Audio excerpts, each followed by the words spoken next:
How can I be optimistic without addressing world population growth? Well, the teeniest thing that I know here is that we could be looking at a kind of top out at 9 or 10 billion people around 2050. We're going to lose people to some degree, I think, because if you live in sub-Saharan Africa, you're not going to have any water and you're not going to have any protein. There's a world of difference between optimism and hope. It's very unusual for me as an individual to find situations in which I am optimistic, but I'm hopeful. And the reason I'm hopeful probably is the really remarkable range of human imagination. At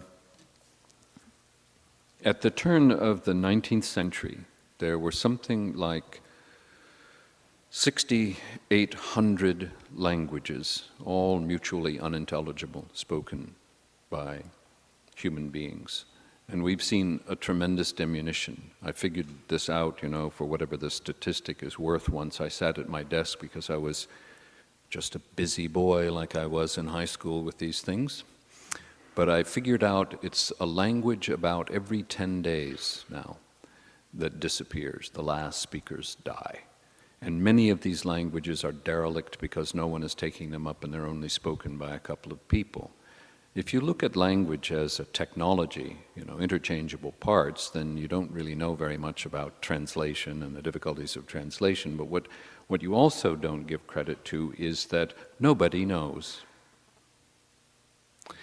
There are some emotions in the human heart that are so profoundly ineffable, they have never been named. But if you could talk to 6,800 different cultures and ask them their names for the human emotions, you'd have a beginning. And when we lose a language, we lose another name of the ineffable. That quality in human beings to invent a sound next to another sound that represents an image is magic. And when you see something like that traveling around the world, it lifts me. I can remember situations of really bad situations in which human beings were trapped.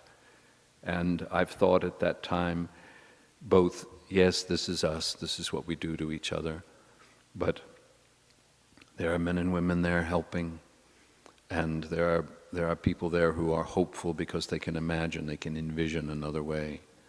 And many of I said earlier about reflecting on a recent trip to Auschwitz. I had some work to do in France, and I was determined that this would be the time finally I would see if I could emotionally manage going to Auschwitz. And I went there, and I took the conventional tour, left Krakow on a bus and went to Auschwitz. And the only thing I did different was that I took the 3-hour tour, and then I asked the tour guide, because I knew another bus was coming from the same company, and late in the afternoon I said, "You just leave me alone. I want to walk here," and walk to Birkenau, and I just want to be here by myself for a while. I'm having a lot of trouble. And he said, "Sure, I'll give your name to these people and they'll look for you late in the day." And they did. And I went back to Krakow and I had dinner, and I sat in this restaurant making my notes, and I realized I had not broken down in tears the whole day. And when I woke up the next morning, I thought, I was there in my head, but I was not there in my body. So I got up and I got on the bus and I went back. And there are separate buildings at Auschwitz memorializing the struggle and the murder of various groups of people.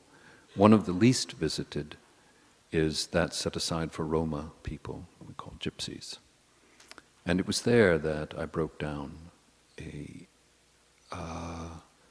obscurity, the denial that Roma people have suffered. And here I was, a visitor, being instructed by what had happened to them. And it's in moments like that that you think, how did the ones who didn't die, Viktor Frankl tells us about it, but how did they survive? They survived because they imagined something else. And you can take a human being and set a set of statistics down in front of them and show them that it is virtually impossible for a good end to come. And a human being will stand up and say, I beg to differ, and walk away. And that's the person you want to follow.